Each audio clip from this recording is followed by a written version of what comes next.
I knew a lot of these younger women out in the world of birding, but there wasn't any content out there about us. And I kept seeing the same old stories. And so I thought, how can I relate to people like me, my age and younger, that birding's really cool? Welcome to Talk Freelance to Me, the podcast for women freelance writers, 1099 independent contractors, and solopreneurs. I'm your host, Ashley Cisneros Mejia. For more than 20 years, I've worked as a journalist and freelance writer. Today, as a mom of 3 kids, I'm passionate about helping other women leverage the freedom that freelance offers. On Talk Freelance to Me, we're all about the business of freelancing.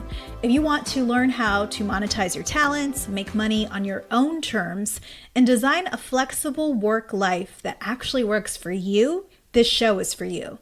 Before we get started, don't forget to follow us on your favorite social media platforms. Review us on Apple Podcasts or wherever you listen. And don't forget to share this episode with a friend. Visit our website at talkfreelance2me.com for free resources. Join our email list to be the first to know about our latest offers. Thanks for tuning in, and let's get into the episode. Today we have a very special guest who's an expert in all things birding, Bryony Angell. I'll read a little bit from her bio. Born and raised along the beautiful Pacific coast in the Skagit Valley of Washington State, Bryony is a narrative nonfiction writer and journalist with a unique niche, exploring the economy and culture of the world birding scene and its pivotal role in wild bird conservation. Raised by conservationist parents, Bryony is a second-generation birder, now nurturing the third generation within her own family. Her work not only graces regional and national publications, but also includes a rich collection of original content shared on her website. Beyond her contributions to bird conservation, Bryony is a leader in the birding media, offering insights, advice, and opening doors for others in the birding community. Bryony, welcome to Talk Freelance to Me. Thank you. That's a very generous introduction. I am so excited and so intrigued about your work. I love how you're taking this world and sharing it with people like me who may have never know anything about birding. How did you get into this niche? It actually came about when I was a new mom and I met an editor of a parenting imprint in Seattle. We were both in the same co-op preschool, and I was talking about birding and that I was a recreational birder. It was a big part of my life, and she was so intrigued by that. She was the out and about editor for this publication. She said, "Would you write a story for us?" And the rest is history. I got my start writing mostly parenting content, definitely with the birding angle. Eventually, I branched out into other topics under that parenting umbrella. But I kept coming back to birding. So I started looking at birding media, which I've always been a consumer of. I've grown up with Audubon magazine, and there's a lot of membership magazines out there, different birding organizations, as well as formerly newsstand magazines like Birdwatcher's Digest and Bird Watching. Some of them have since folded, but at the time, 12 years ago, everybody was still in publication, and I just started looking around and seeing that there wasn't a lot of content about the people in birding. There wasn't content for mothers of kids. And there just wasn't a lot of content about younger women like me. And I knew a lot of these younger women out in the world of birding because I'm second generation birding. I've been a member of my local Audubon my entire life. And I've done bird census as a volunteer. I knew other birders, including other birders my age, but there wasn't any content out there about us. And we're the future of bird conservation. And I kept seeing the same old stories. And this was the same era as the explosion of mommy blog. So I thought, okay, women are talking to each other as mothers or as young people in the world. And so I thought, how can I relate to people like me, my age and younger, that birding's really cool? The culture of birding was built by wealthy, mostly white men. So there's this tradition of competition and scientific vigor. There's this barrier to entry that is historically justified. I was fully embedded in the world of birding, and I felt that same barrier as a woman and as a younger woman. And so I could only imagine what people who were new to it would feel. And so I thought, I want to be part of the change to make birding cooler, funner, just less tight, and just something that anybody can do on their terms. So this was 12 years ago that I was thinking all of this, and birding has changed tremendously. Birding is a completely different scene than it was 12 years ago when I started writing. I saw vacuums for information and I wanted to fill them. That is amazing. I love how you were part of this observation and this movement. It sounds like of people like you who saw the potential to be this bridge between these old, maybe ways of thinking about birding, or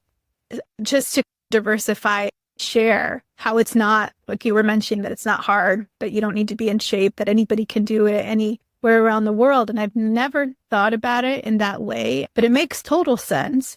And for you to see that 12 years ago and then be part of this whole culture, other folks, and to be part of that change now when you're saying that it looks way different than it did before, that's really inspiring. That's something sounds very meaningful and fulfilling. Thank you for observing that. I haven't articulated it in that way before. So it's nice to be able to share that here. Yeah. I think that's fantastic. So you've had incredible experience for over a decade. You also mentioned you have kids. And I know that this is not your full-time thing. You also have a 9-to-5. How have you been able to manage this? What strategies have you used to basically make sure that every part of your life has the attention it deserves? I think I got started writing when I was already a mom. It was not something that I was doing prior to becoming a parent, and then figure out how I was going to manage that once I became a parent. And it was a lot easier with one kid. When I had kid number two, it became much tougher. But I'm really lucky. So when I lived in Seattle at the time with my first child, I got a lot of support from my family, mom and my stepfather. And I was married at the time, and with the second child as well. And it just made the time. I would get up early, our play date, childcare swaps. It was occupying the kid because I had everything else covered. I got my day job done. I was able to do the household stuff, but it's psychically very important to me to this creative outlet. And being a mother is just one of the hats I wear, and getting validation that my writing was helpful to people and the editors wanted to commission it. Nobody throws this away. There's a trajectory here. I got to keep this up. I didn't know at the time. I was observing this change that I was a part of, and that was all I knew. So I didn't know the experience of just being in a business and making money from it.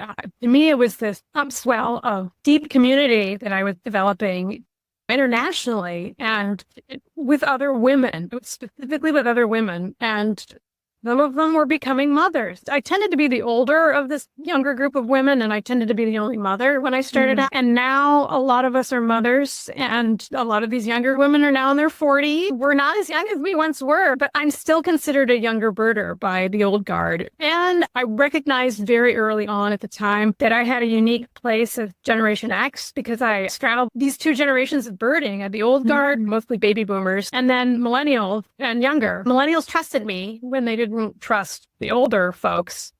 And the older folks knew that I understood the old way, but I had nothing to lose by pushing the new agenda.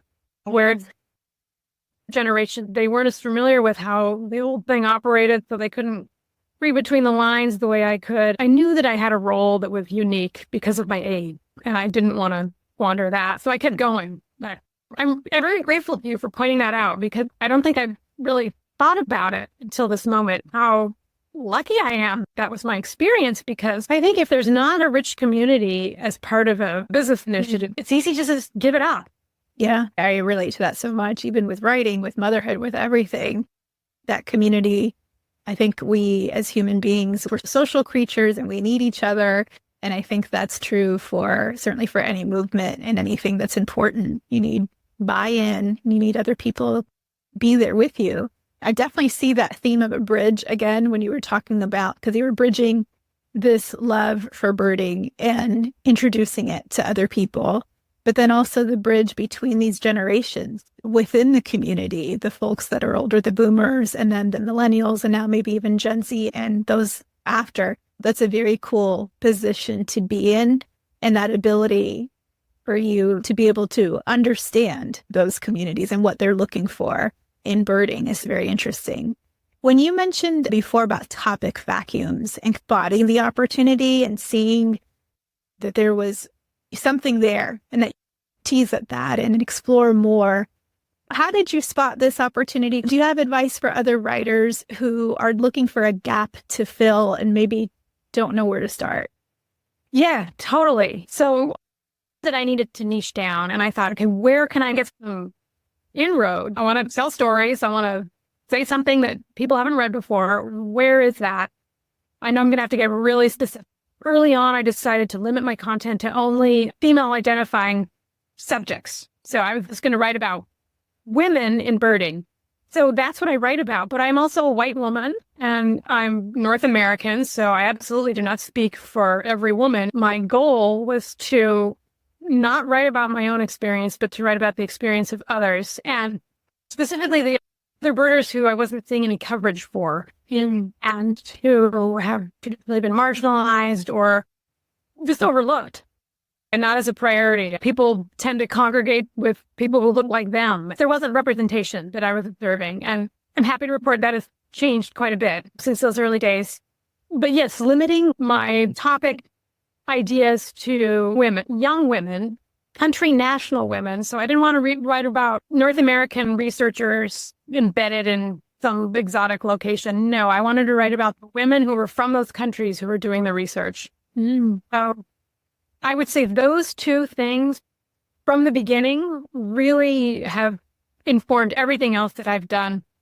So my advice for other writers in their topic area of passion is to figure out a niche. Whose voice do they want to represent? Who do they want to elevate? Whose information does the rest of the world need to know about?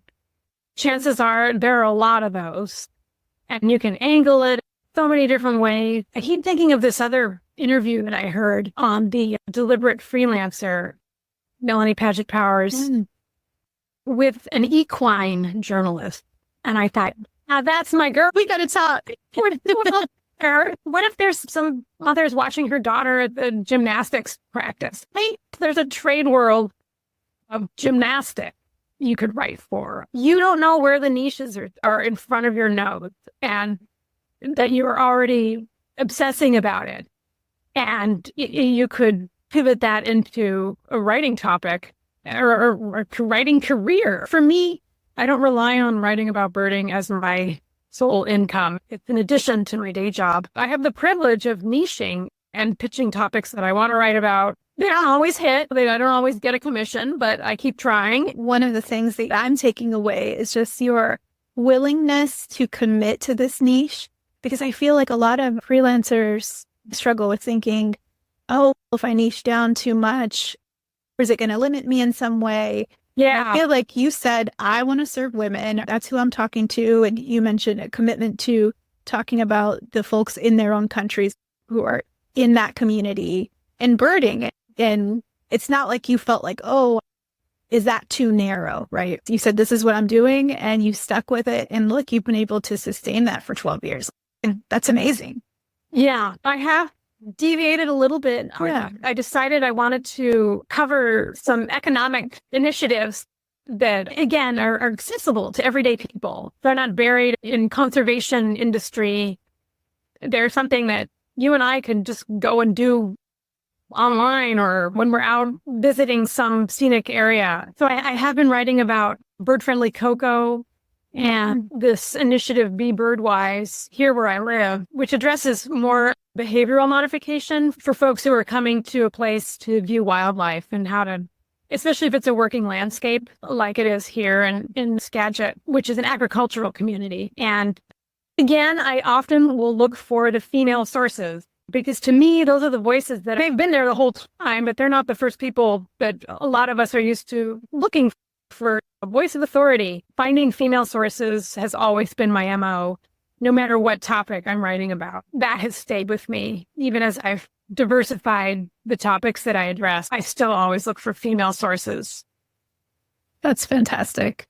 And you've had some really cool opportunities that have come about. I know that you went to South America. You got some invitations to participate in some things happening there as a result of your work. Can you share more about that? Yes, this is definitely a result of niching. And so I would encourage anybody, if they think niching is too narrow, chances are you're going to get to be known for something. And then you start to get some incredible invitations. I was invited on an all-women birding trip in 2019, right before the pandemic, to Colombia. And it was one of the first demographic-specific birding trip offered in the birding ecotourism industry. Most tours are what they call mixed. It's men and women. Some of them have different themes. Some of them are photography heavy. They occur all over the world. But this was the first time it was just an all women group. The bird guide was a woman, a Colombian woman. The organizing ground crew were Colombian women. And I was invited because of what I had been sharing on Facebook in these birding groups. And I was dumbfounded when I got the invitation. I thought, is this for real? It was the Colombian tourism board that paid for it. So I was a guest. It was a media trip. And it was a total gift. And that trip changed my life. It gave me more legitimacy as a voice in the community because I was invited. There were some other very high profile female birders who were invited. And so I met them. They're like sisters to me now. And all our careers have all gone in different directions as a result of that trip. That was a result of putting out content that was very specific and proving myself as someone who was an advocate of country national women and this reputation for treating my sources really well and emphasizing their voice was also very conscious. I didn't want to paraphrase people. I wanted to stick to their own voices and to be more of like the facilitator of the information. I think people appreciate that. This latest opportunity, I'm going to Brazil. It's the Avistar birding fair. And this is a result of Tati Pongilup. She's a Brazilian birding guide. And I interviewed her 3 years ago. And she and I have stayed in touch. I befriend all these sources. I stay in touch with most of them. And I believe it was her that she gave my name to the organizers. And that was how this opportunity came about. When you niche like this, the relationships that come about, just dreams come true. What's coming up for me as you were sharing is trust, because it seems by making this very conscious decision to center women's voices and their experiences and their perspectives and their words specifically, I think that commitment and that intention in how you present your work, that says a lot to me, because I think a lot of people, when they think of the press or anybody who's writing something that's going to appear in a media publication, sometimes I feel like there is this fear of, oh, am I going to get to read it? Or, oh, they're going to take something that I said and twist it in some way. And I think what you're sharing about your commitment to them using their words and sharing them, like the word you used was facilitated, that really sticks out to me, that by doing that, you're earning that trust from your sources, from other people in the community, from people even in other countries, so much so that they are saying, she's your gal. Bryony is who we need to call. And that's really powerful because you've had this consistency too in that commitment to tell your stories in that way and your commitment to the topic itself for over this decade. And it makes sense that all of these opportunities, it's like you're bearing fruit now from all of those seeds that you planted from the beginning. Yeah. Wow. Thank you for saying that. Really how it feels. When these opportunities come my way, I want my friends to have these opportunities. And I'll say, hey, have you checked out so-and-so over there? She's doing this cool stuff. And what about her over here? And make sure it's okay with them that I'm recommending them, because people's lives are dynamic. Opportunities don't always come at the right time. But something that I really also want to facilitate are opportunities for other people if I'm not a good fit. Yeah. That's fantastic. And then you still have this full-time job, and that's interesting too. And I know you mentioned it's in healthcare administration. Can you talk about making that decision to do both, and what advice would you give to those who maybe feel that they want to follow suit? How do you manage both? Yeah, to me, security is very important. I run my own household now. I co-parent with my kid's dad, but separate households. To me, it's responsibility, it's security. Also, writing is deep work, and you can't do that 40 hours a week. I do count thinking about writing as writing. And research, that all counts. I'm very fortunate. My job is not high stress, high focus, a lot of attention to detail. I work in quality in healthcare, not directly patient facing, and I can do it entirely remotely. I'm very lucky. Very cool. And I can also leave it at work, but I like having that to go to. I like having that as my structure of the day, and then everything around that is a treat. And through the second job writing and being part of this community, and that's okay. I'm entirely comfortable with that. And I have the capacity. I have a lot of energy. I'm an extrovert, and to me, this is a very energizing way to live. Having the security of a job allows me to approach my side gig with generosity versus desperation. I would much rather approach it from that space. I'm wondering if that has been a factor in your staying power for 12 years. You've been writing for a long time, and to be able to sustain that over a long period of time, I'm wondering how those things connect. I don't know if they do or not, but you mentioned the word treat, like being able to view it as a treat and keep it enjoyable. I think there's something there, because when you have to put in assignments to pay rent or to pay mortgage, that is a different feeling than being able to sit down and create something from a place of joy. So that's interesting. Yeah, totally. You said it. Bryony, you had such a cool story. What's next for you? What do you see with your writing and your birding advocacy? Are there new projects that we should look forward to from you in the future? I love presenting. I presented on a couple topics to a class at NYU just last week. Wow, congratulations. An adjunct professor there is teaching an environmental 101 course and invited me to talk about these two, basically the consumer-facing initiative that have to do with bird conservation and working environments. And that was so fun. It was so fun. I want to do more of that. Speaking in Brazil is going to give me a couple different formats. I've got a lecture that I have to prepare that I'm giving, and then I'm going to be part of a roundtable of birding professionals who are mothers. That's going to be really fun. And these are two girlfriends of mine. One of them is Tati, who I mentioned earlier. But then the other is this woman, Judith Marembe, who's a prominent birder in Uganda. Your listeners should look her up. She's done some amazing work with women in Uganda, Women Birding Guides. She co-founded an organization called Uganda Women Birders, and it's been in existence for almost 20 years. And she's a young woman, meeting with more women like Judith and Tati and in the international arenas or national arenas, and networking more in person, pitching myself as a speaker at birding fairs, and just being around people more. I think our world is re-entering that way of interacting and sharing the information I have, because the writing has given me a knowledge base and intellectual property that now I can share in different ways. I've been writing, and now I want to talk about it. Bryony, I'm so excited for you. I see so many applications of what you're sharing. There's a lot of us that don't know anything about conservation, and we don't know anything about your world, but we need it. We probably need it. I agree. There is a lot to birding that is within reach of so many different interest areas, demographics. Birds are everywhere. They're not political. You can hear them. Not to have incredible sight experience birds. I totally agree with you. Bryony, thank you so much for being here, for sharing a little bit about your journey with our audience. Where can people find you, especially if they want to talk to you about speaking at their event? I'm everywhere as my name, Bryony Angell. Usually it's all one word. So that includes my website, my Instagram, my LinkedIn. I'm on Facebook, not as often, but those are the places to find me. Thank you so much. I can't wait to see where you go next. Thank you for coming on the show. And with that, we've come to the end of another episode. Please make sure you hit subscribe and give me a 5-star review on Apple. Check out the show notes and grab my free Niches Get Riches freelance writing worksheet to brainstorm the best niches for your writing business. Until next time, this is Ashley Cisneros Mejia. Don't forget, we all get this one precious life.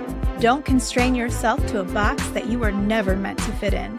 It is your right to profit from your own creative gifts. Our music was composed by Donna Raphael of World Instrumentals. Talk Freelance to Me is a product of Phoenix Creative Studio.